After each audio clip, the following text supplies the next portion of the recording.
We have four fantastic panelists. I'm going to go ahead and let them introduce themselves. And we have a ton to get over today. We will leave some time at the end for questions for everybody that's on, but I wanted to make sure everybody on the panel had a second to introduce themselves. So we will start with the ladies. Diane, take it away. Hi, I'm Diane Alfano. I was on the board of directors for Ariel Condo Association for 8 years. I timed myself out, and I was the president for about the last 5 years or so.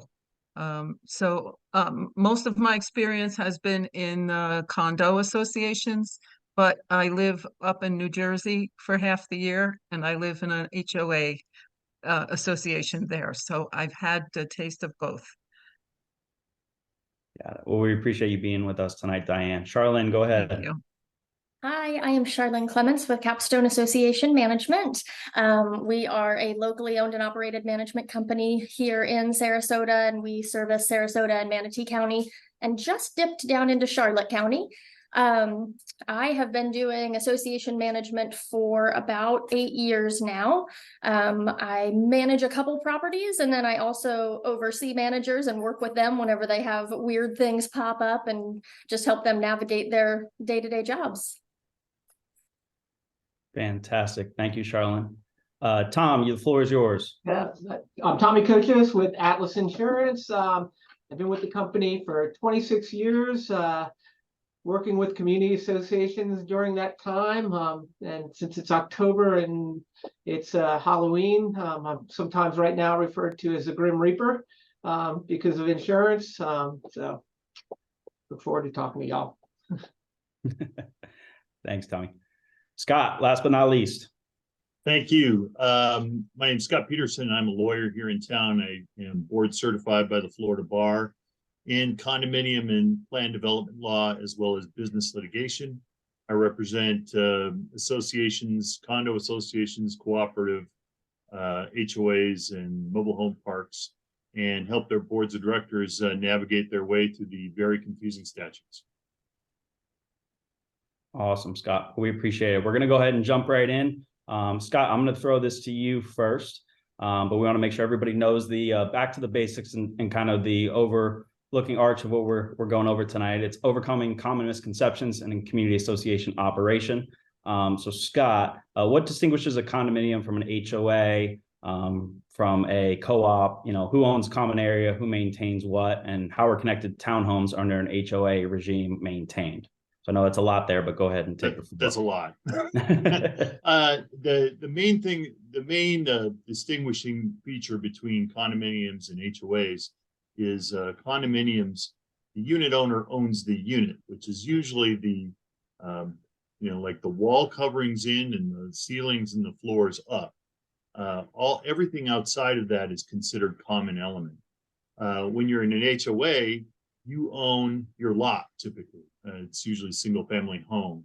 Now there's different ways to organize these things, so they may look a little different, but that's the main feature. Cooperatives, you own a share. There aren't a lot of cooperatives in our area, but it's organized more like a corporation.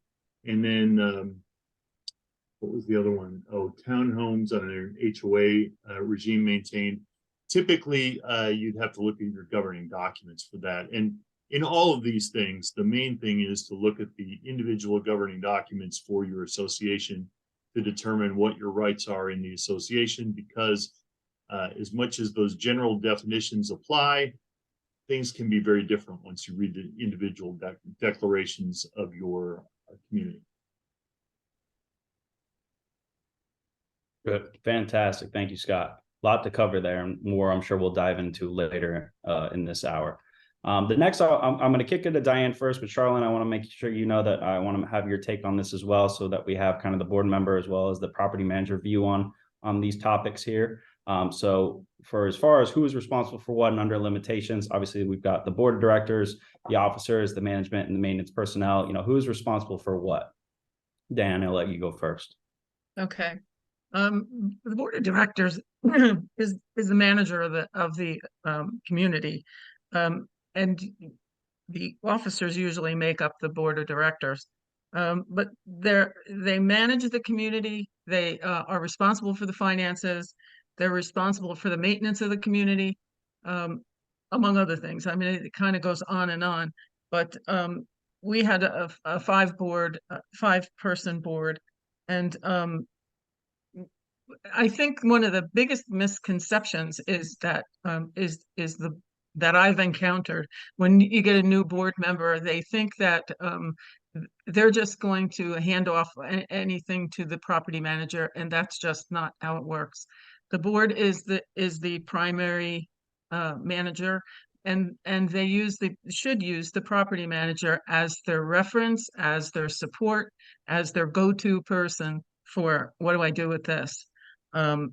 The board should be set up so that they are liaisons to committees, and you get your homeowners involved in committees and have them doing.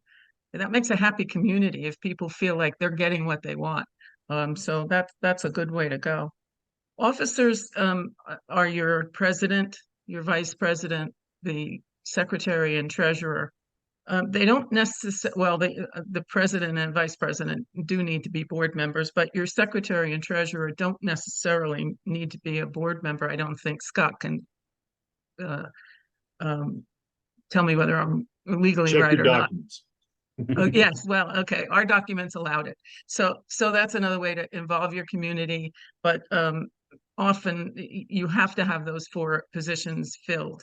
Your vice president is the president when the president is not able to attend or is not available. Your treasurer is working closely with the finances and with your management company for any liens or any funds that are due, things like that. And your secretary is responsible for the board meeting minutes, and that's how that kind of goes. Management is Charlyn. I will defer to her. Yeah, Diane broke that down very well. As she said, the management company and the manager really need to work hand in hand with the board as partners. The manager is there to take direction from the board and to move forward with their decisions. So whether that's going out and getting bids for a project or how to handle specific situations that arise, reaching out to the attorney whenever legal advice is needed, working with the insurance agent, all of those different things, overseeing the financials as well. So the management company takes care of getting your vendors paid, making sure that you're working with vendors who are properly insured, properly licensed, and then just making sure that you're staying on track. That's a lot of what a manager does, as well as help the board track out your expenses. If you've got big things coming up, plan out how you're going to pay for those and help navigate if a special assessment is needed or if you can do a loan to fund something. So that's a lot of what management does. There is misconceptions from owners that management's there making the decisions and that when they call our office, we're going to be the ones to get it done. And so oftentimes we have to say, well, we've got to go back to the board, talk with the board and get their direction on it, because it's at the end of the day, it's not our decision to make. We have to follow the governing documents. We've got to follow Florida statute, and then we've got to make sure that what we are executing is what the board wishes to be done. Maintenance personnel is a good one. It depends on each association if the maintenance person is employed directly by the association, or if they're under the management company, or if they are a management company employee where the management company lends them, if you will, to a property to do a job and then bills the property for it. So depending on what the maintenance structure is for a community would depend what that maintenance personnel's job duties would be.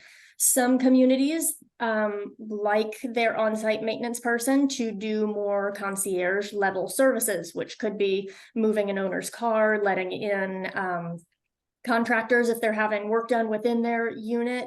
And then others are very particular where no, you don't do any work for any owner of the community if it's not something that the association is responsible for. And usually a good rule of thumb is if your maintenance person is going to do work for an owner that's outside of what the association is responsible for, have it be after association hours. Don't have it be during the day when they are contracted to be working for you. Have it be an individual business arrangement between them and those owners well outside of association time. So you don't have any overlap. It removes you from some liability if something happens if they're in an owner's unit during time that they're supposed to be working for the association. So that's a good rule of thumb.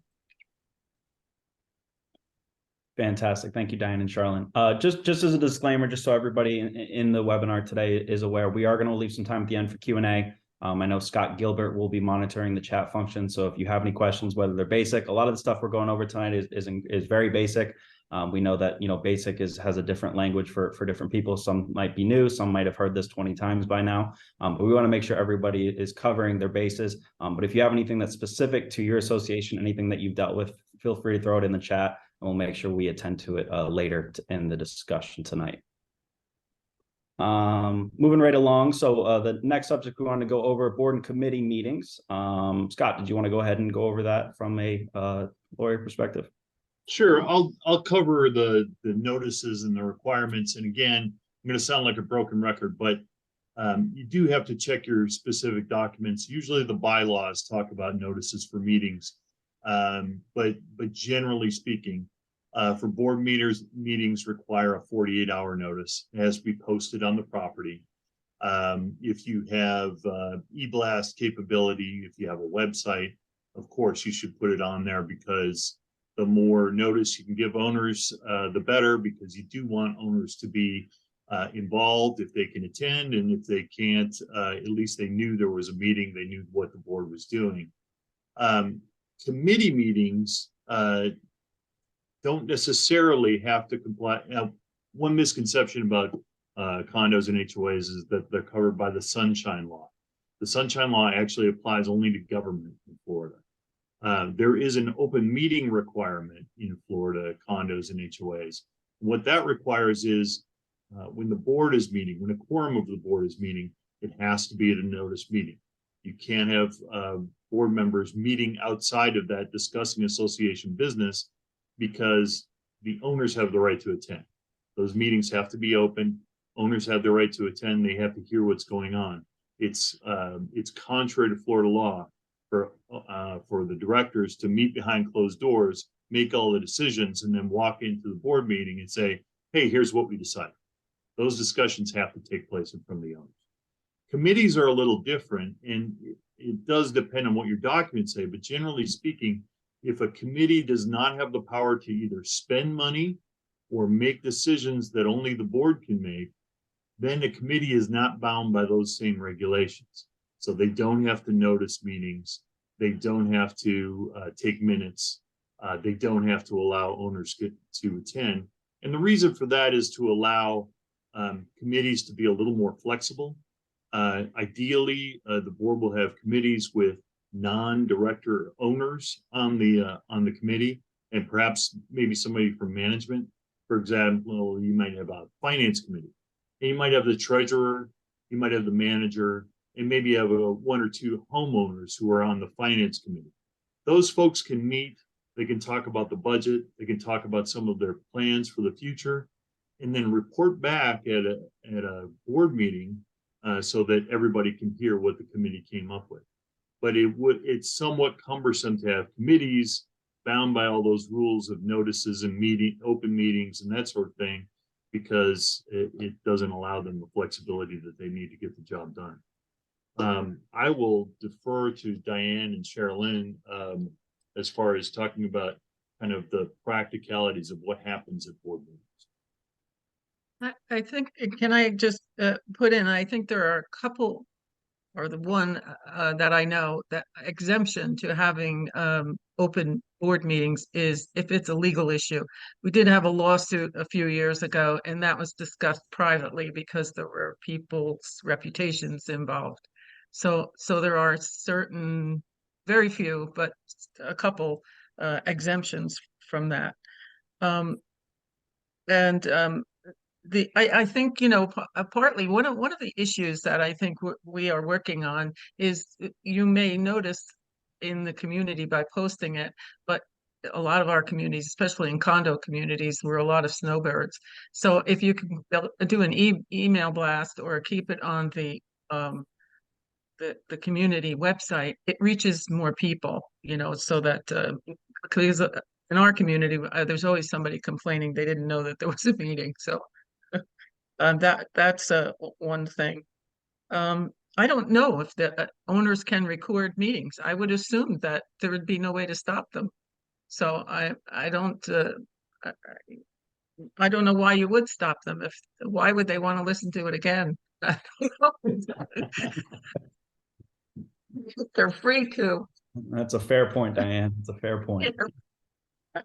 And owners' rights to speak on the agenda, always at the end of the meeting, the owners are allowed to ask a question or make a comment on anything that's discussed, or anything that even they just want a question, or there's always, it is time limited, otherwise you could be there all night. But you know, that's also part of the board meeting. It serves a very strong purpose.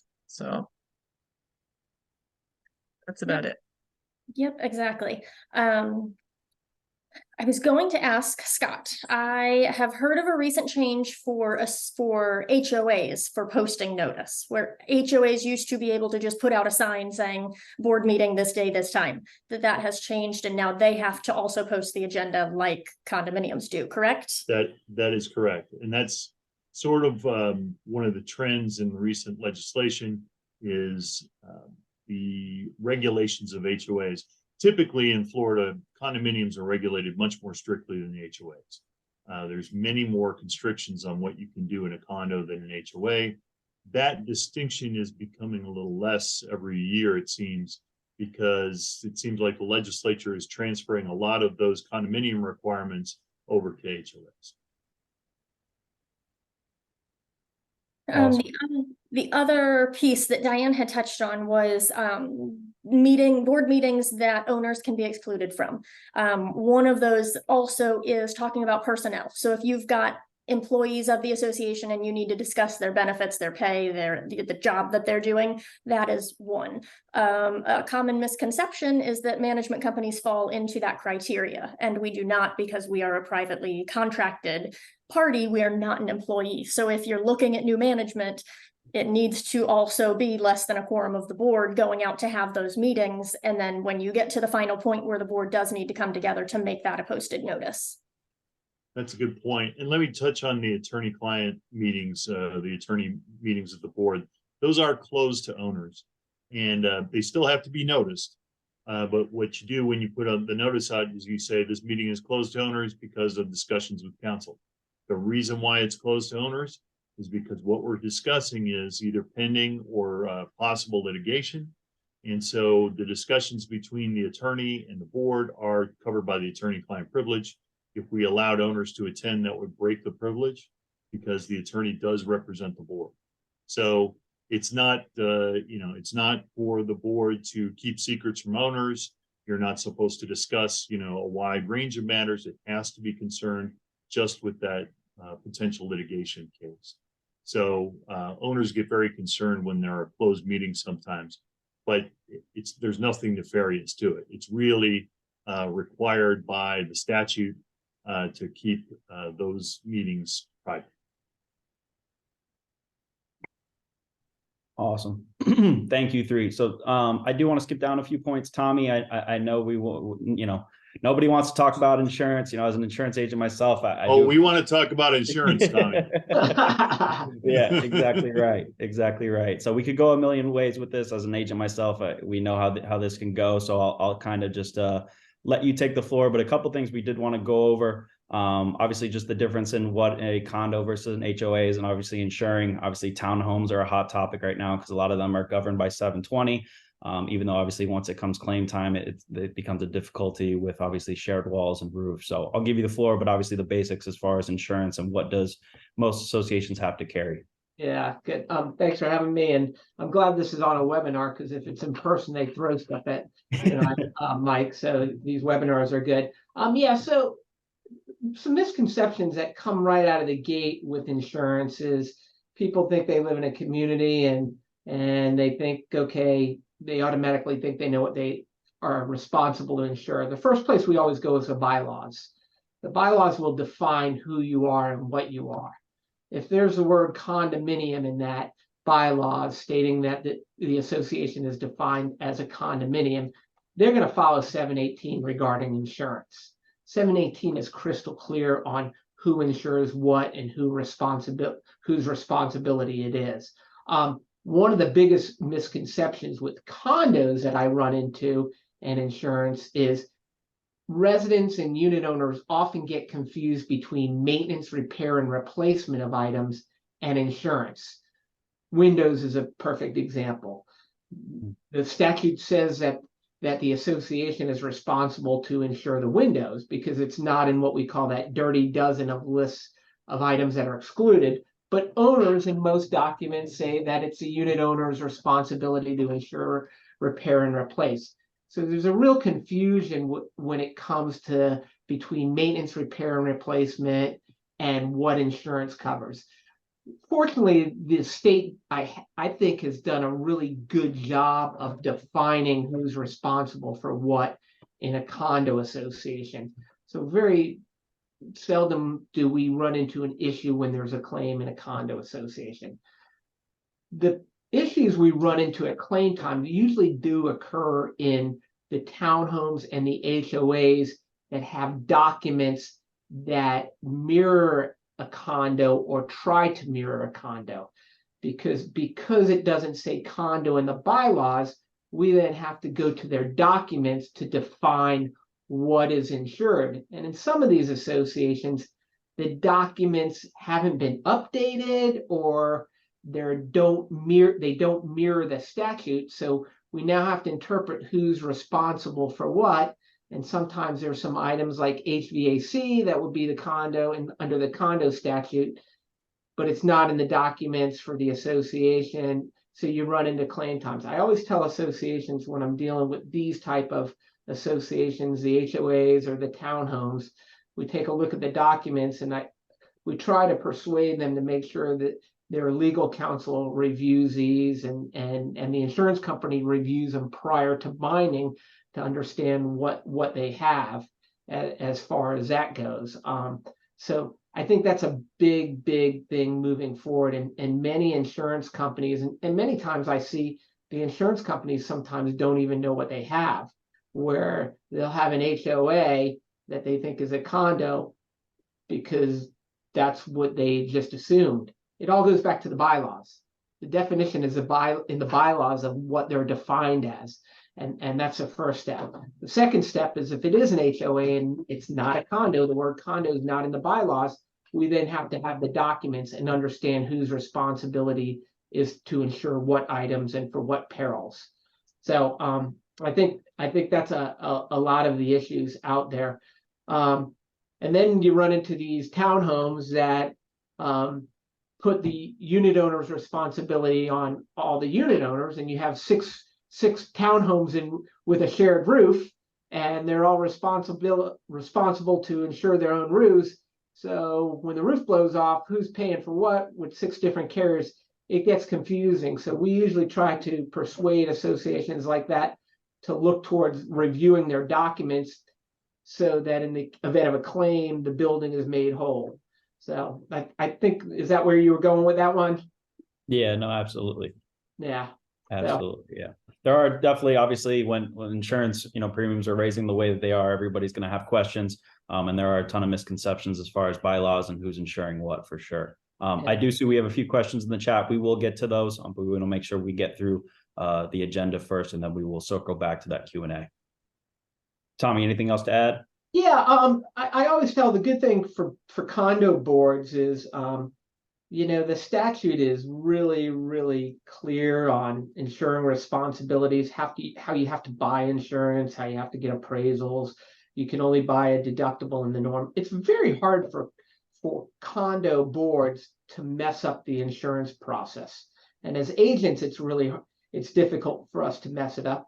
On the flip side, it's difficult to be creative as well. So a lot of associations right now in this marketplace are, how can I get creative? Well, the statute really prohibits you from getting too creative, and it also protects the unit owners. And I think it's a good thing that the state has done this, because it doesn't put the unit owners at risk, and it's really crystal clear on who can do what and how it's done.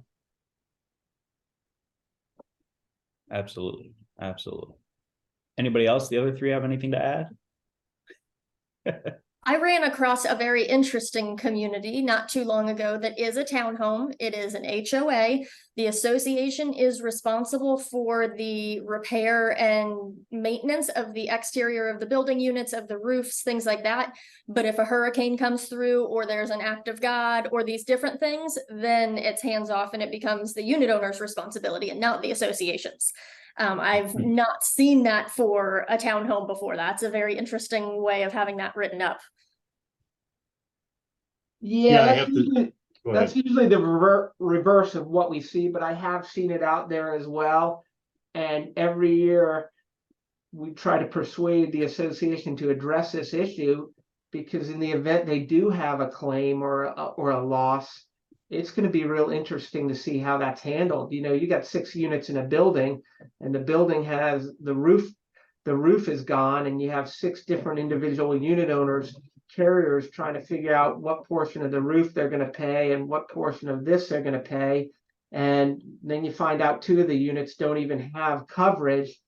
It's a recipe for disaster, is how I see it. And that those associations really need to address it. And unfortunately, this is how some of the developers set it up. And that's the way they do it, for whatever reason they do it that way. But I guess it's okay until something happens. When something happens, I guess Scott's going to be getting a call from a bunch of people. Yeah, it is the Full Employment Act for lawyers. Tommy makes a good point. And part of the problem we find is, developers have this cookie cutter model for their declarations that don't really fit the community all the time. And then when it comes time to try and change those documents, getting those documents amended can be somewhat impossible, given, if you need 75% of all owners to vote on something, getting 75% of people to agree that the sun's coming up tomorrow seems like it's impossible these days. So it can be a challenge, both with the insurance agent and with the attorney and with the manager and the board member. Mm-hmm. Don't want to leave you guys out. And honestly, in those situations, I'm unsure that they're personal insurance carriers, because I've seen where they don't really understand what they have. The personal insurance carriers, like, this particular association I work with that has that situation, says, okay, we're going to require everyone to have insurance. Okay, that's great and everything, but what are you requiring? Well, we just require them to have insurance. And then we take a look, and some of them will have an HO6 policy, some will have an HO3. These insurance companies, they don't even know what they have in these situations and what they're responsible for. It's quite scary, those situations. Well, and you're kind of setting up the association for disaster if you require insurance, because is the manager going to verify every year that everybody's insured? And can you imagine the paperwork that's going to take to check and make sure? And then, like Tommy says, what's insurance? What does that mean? Are you fully insured? Are you partially insured? Is it some fly-by-night company? Is it a reputable company? Is the manager supposed to guarantee that that's all happening? I mean, that's an administrative nightmare. Yeah, as a manager. And then if you don't, I'm sorry to interrupt, but if you don't do it as the association, then you're kind of creating grounds for a potential lawsuit from an owner down the road saying, hey, you should have enforced all this. So it's kind of a no-win situation. Usually in those situations, a lot of times the documents will say you have to have insurance, and it's almost, you leave it at that. I don't think you want to get into, Scott's point, you want to get into reviewing people's insurance for them, because that's just opening Pandora's box right there of more problems.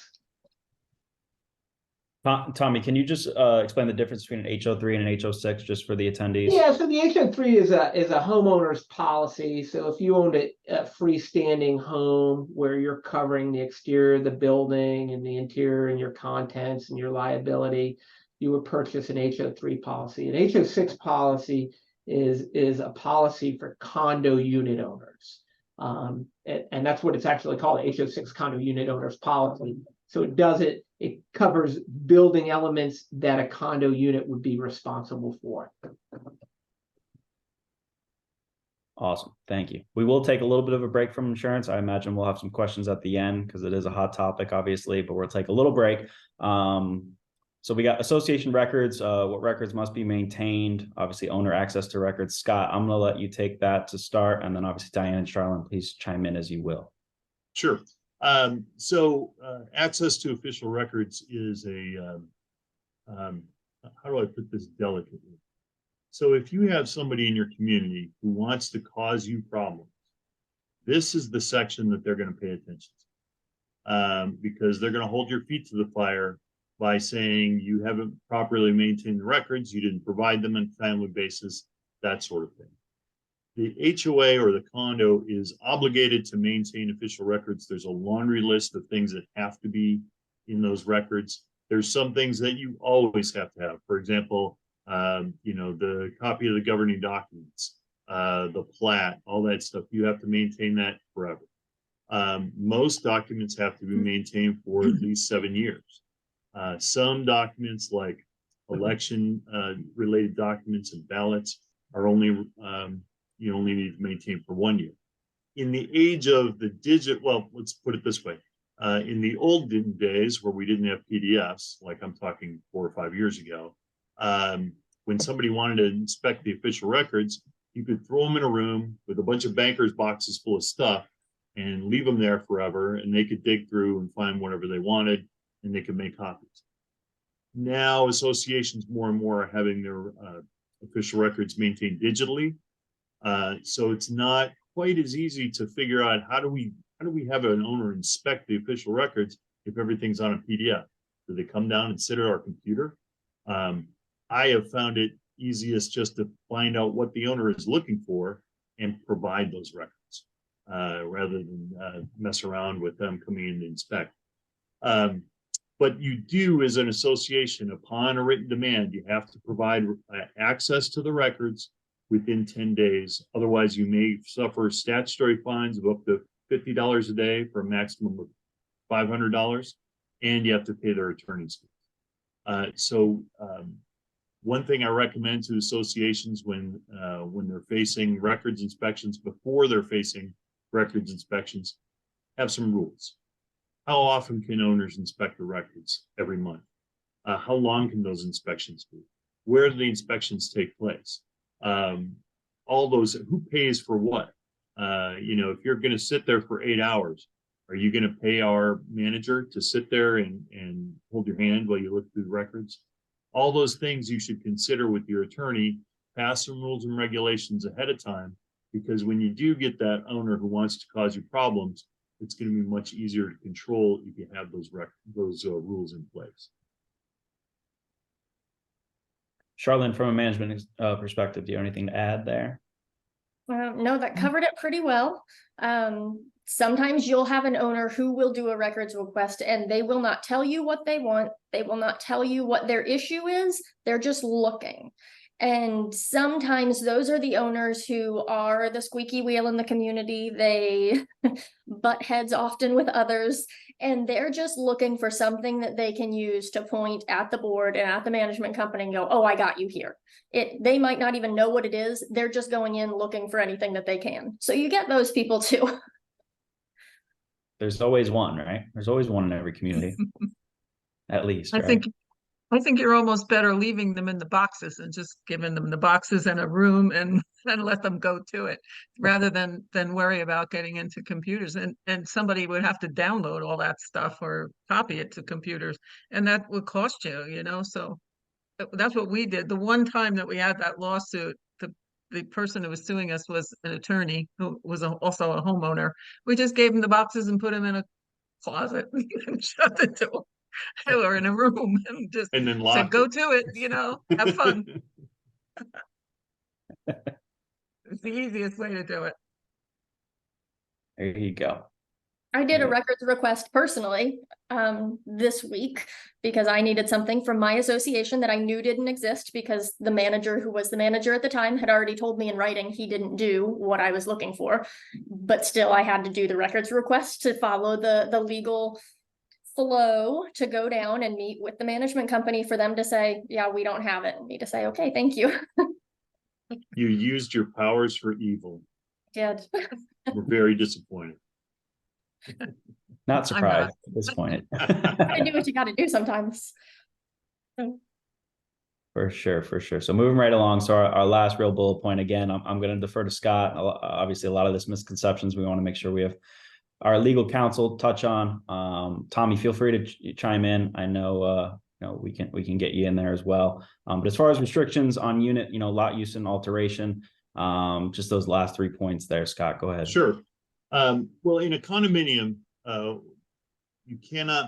you as a unit owner cannot make material alterations to the common elements. Typically, that's anything outside your unit. There are exceptions, of course, unless you can on occasion do it if you get written permission from the board, which requires an application and all that stuff. What's a material alteration? Boy, your guess is as good as mine. The case law is kind of all over the map.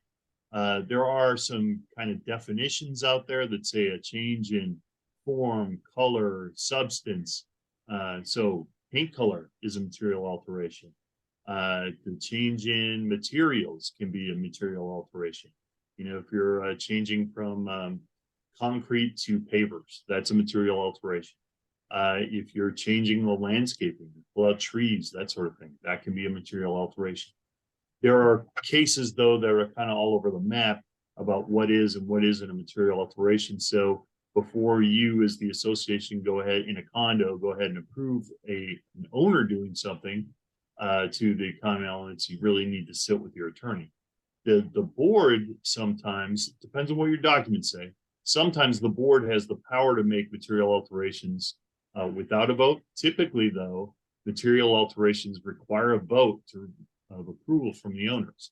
So say you want to convert your condominium's tennis courts to pickleball courts, which is all the rage these days. Typically, that requires a vote of the owners, just like an amendment to the documents does. And typically that's 75% vote unless your documents say different. So it can be very difficult for the condominium to make material alterations, even when there is popular support for something. In HOAs, now it depends upon what your restrictions say, but some HOAs are very strict about what color can your house be, what kind of landscaping can you have, what color can your door be, what kind of windows can you have, what kind of roof can you have. All those things will be detailed in your governing documents, and you have to go through an application process if you want to do something different. For example, a lot of people want to put metal roofs on their house now. Well, some HOAs don't allow you to have metal roofs, and you better know that before you have the roofing company come out and put a metal roof on your house, because you might find out, oh gosh, you were supposed to get approval for that and you didn't. So you're gonna have to tear off that metal roof and put a tile roof back. You don't want to be that person. And just in general, let me talk real quick. There are lots of documents involved. There are 4 sets of documents involved. There is a hierarchy to how those documents are arranged. The declaration is sort of like your constitution. It's the highest document in the order. And so nothing in your declaration can be contradicted by anything below. The next is your articles of incorporation. The articles of incorporation really lay out the powers, the corporate powers of the association. The bylaws refer mostly to what do your officers do, when do you have meetings, how are your meetings run, that sort of thing. Those are next in line. And then below that are your rules and regulations. Those are typically things that you want to change quite often. So the board has the power, generally speaking, to make changes in your rules and regulations, like setting the pool hours. What time can you mow your lawn? All those kinds of things that, we don't want to have a unit owner vote every time we change our pool hours. So we put those in the rules and regs. But again, you can't kind of sneak in changes like put rental restrictions in your rules and regulations that are different from what's in your declaration. The declaration is the top one. Fantastic. Thank you, Scott. Anything to add? Yeah, one thing on the additions and alterations, because this is a misconception and confusion as well. And I'm talking about a condo association. The most common thing we see is people or unit owners will make an alteration to their unit. Example, enclosing a lanai. Okay, so then a claim hits and they're now, well, the association, hey, you're responsible for the windows. Well, under statute, the association's responsible for the original design of that building. Any additions or alterations made by the unit owner now becomes a unit owner's responsibility to ensure those additions or alterations. So there's often confusion as to who is paying for what at claim time in those additions and alterations.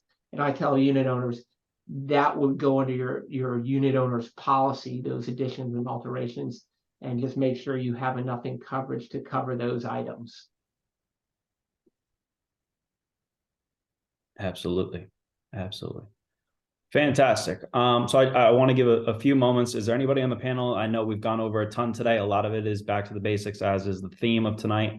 But wanted to make sure that you had all the time that you needed as far as any other points or comments you wanted to make, just as far as misconceptions in community associations. I don't think so. Well, good. I know we covered a ton. We do have a few questions, so we'll get to those, and we'll kind of open it up now. Again, if you want to put in your questions in the chat, feel free to. I want to obviously have a disclaimer that we will be able to answer a few questions, and obviously, I imagine everybody on the panel will be able to answer the questions to the best of their knowledge, and we have a ton of experience here. A lot of the specific questions that we have, obviously, to get a further answer, I don't want to have any of the panelists frustrate you as far as a generality answer, but any specific questions to your association, we will be giving their contact info here at the end. You will get it in an email. So anything that they might need that is specific to your association, I don't want to speak for the panelists, but more often than not, they need the actual documentation to be able to help you thoroughly. But I will jump in. We do have insurance questions. So Tommy, obviously I'll defer to you. So it's a little bit of a few couple parts, but essentially it's a condo association that has some damage to the roofs. There appears to be an issue as far as Sarasota County Code. So it sounds like an ordinance and law issue as far as if there are any delay tactics or attorney's fees that is prolonging, and what you've seen as far as the delay in getting, paid is essentially the issue here. They have been in pain for a while, and they're finally starting to get some kind of clarity, but obviously the insurance company is arguing with Sarasota County as well as the restoration company. So what have you seen just as far as a generality in those situations? Yeah, and these come up from time to time as far as with claim discussions, as far as oftentimes one of the misconceptions people have with insurance is if there's damage to a roof, oftentimes they think, okay, well, we're going to get a free roof or a new roof from insurance. And yes, you have replacement cost on your roof or actual cash value, but the insurance contract basically says we could repair or replace.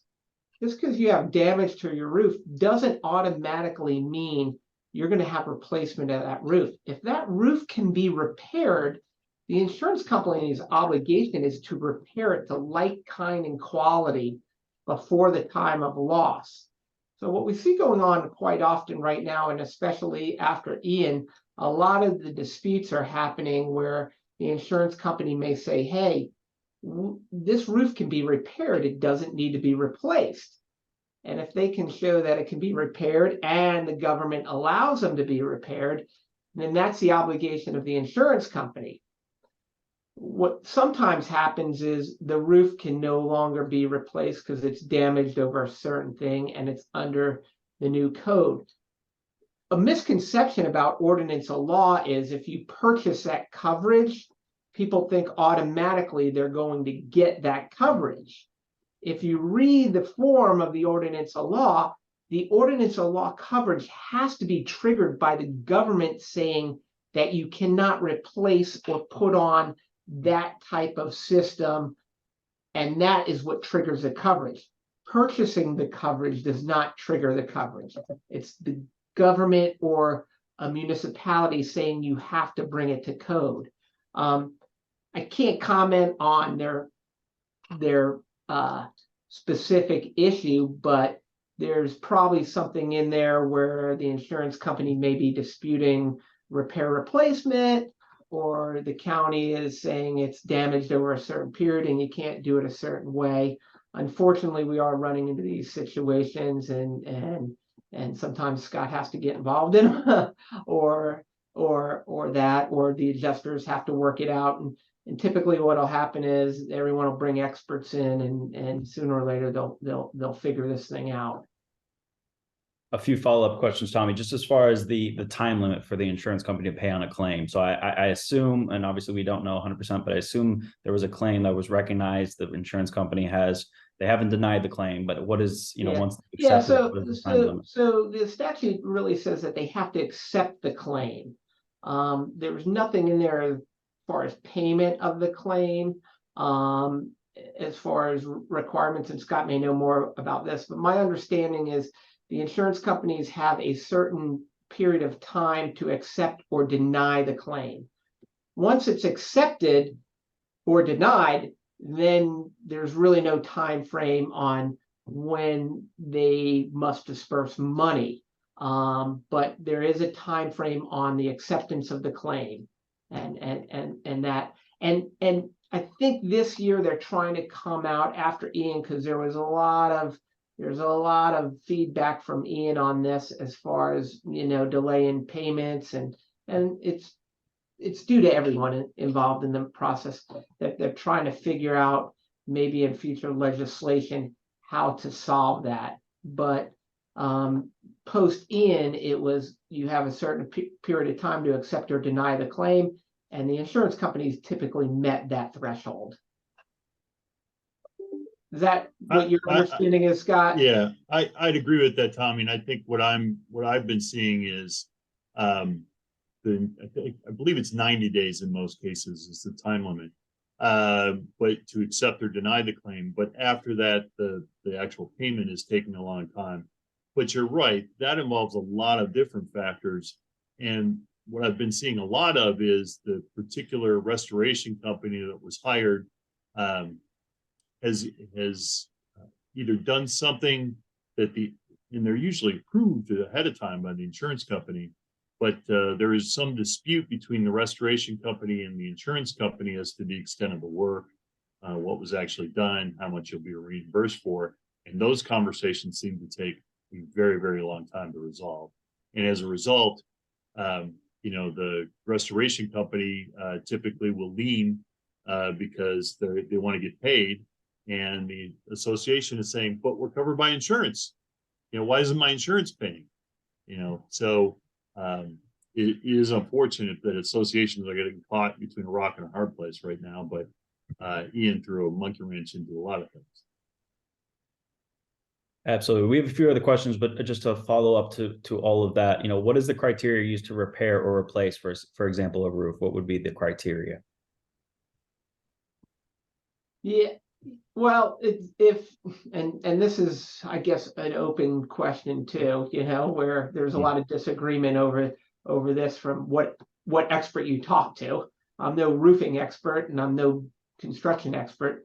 So, you may have 3 different opinions on that, whether this roof can be repaired or replaced. I've seen insurance companies come in and say, well, it's a tile roof and we can harvest tiles to repair it, where the expert on the other side is saying, well, no, you can't do that, or that sort of thing. So that's going to depend on the experts. From an insurance standpoint, we try to move it along and make sure that the companies are meeting their obligations through what the contract says that you have to pay.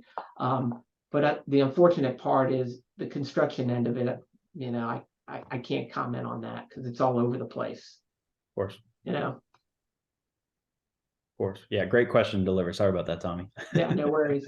Moving right along. So on to another question. Scott, I'll defer to you. So as far as, you know, I know you can't speak for CAI and, you know, Scott Gilbert, I'll give you time to comment on this as well. But as far as tracking the federal HR 3777, which I believe is access to FEMA funds for debris removal. I know that was a big issue after Ian, especially here locally in Sarasota, where a lot of the damage, fortunately, wasn't catastrophic like it was down in Lee and you know, Collier County as far as what happened, but a lot of landscaping and obviously a lot of trees were down, and so there were a lot of issues with debris removal. So is there any tracking as far as what has come about? Is there any changes to that order, or have you seen anything? Yeah, I'm trying to think. I don't think I've seen much. This might be, Charlyn, you may deal with this more than I do, as a matter of fact. I think I've only had to get involved a couple of times with Sarasota County about debris removal. And typically, I've found it was just a matter of miscommunication. You know, the message didn't get to the right person or got lost in the, you know, ether net somewhere. But typically it has not been an issue for most of my clients. I don't know if your experiences, Charlyn, were different than mine. No, we didn't have any issues with it.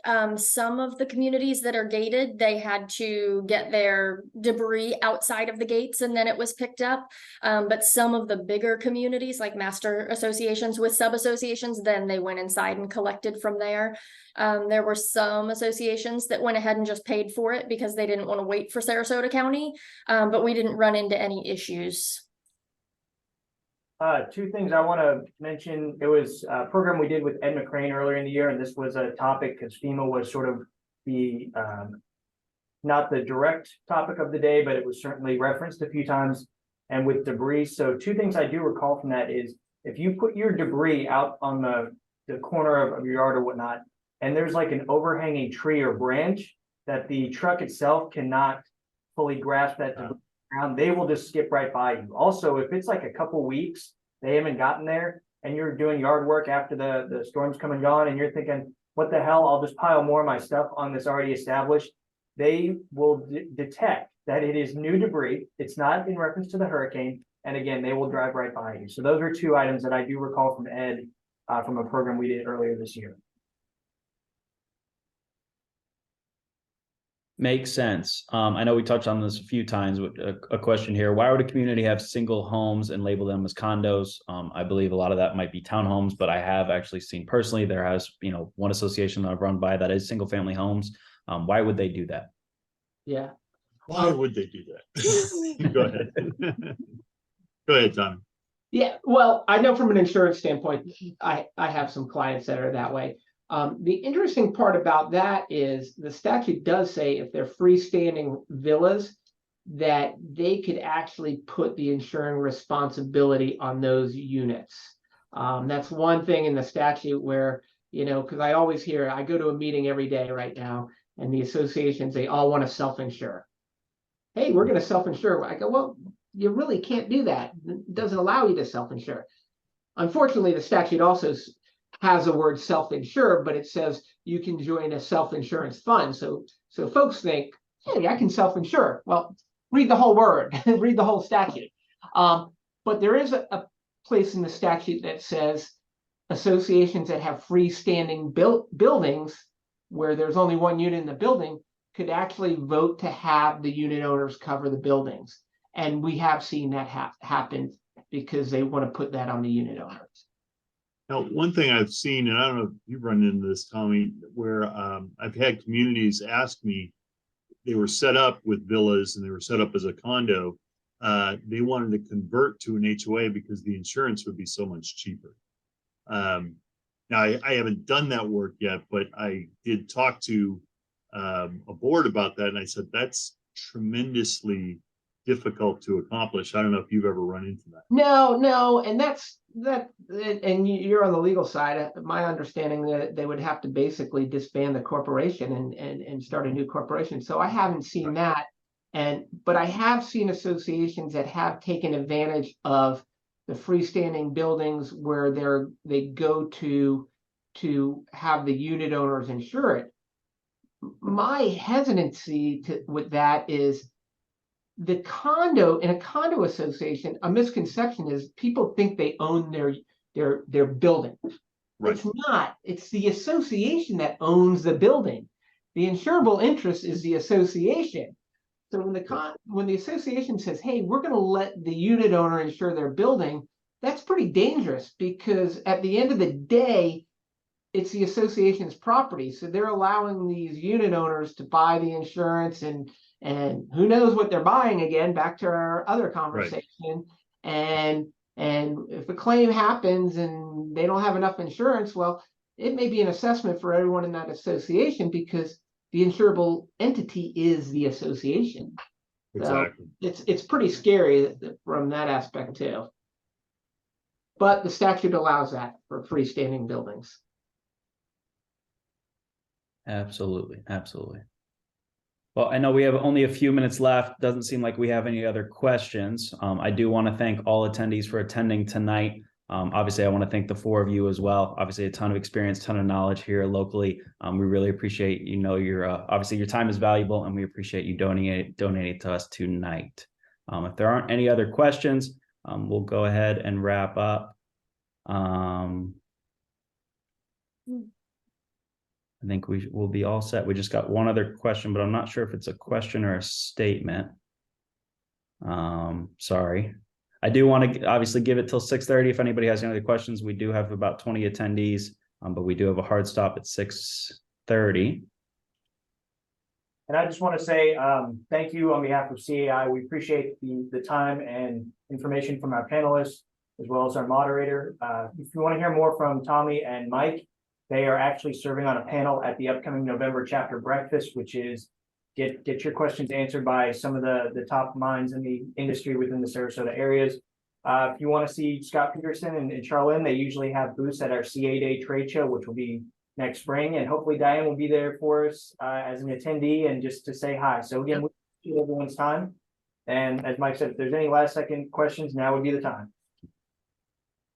We've got a last second question, but just for everybody's sake, Scott, I know you put everybody's contact information in there. The person putting it, I'm not going to say your name just because this is a private session. But if you want to take that information down and reach out to Tommy, specifically about your insurance question, please do so. Alrighty. Again, thank you for everybody's time. I hope you guys have a great night.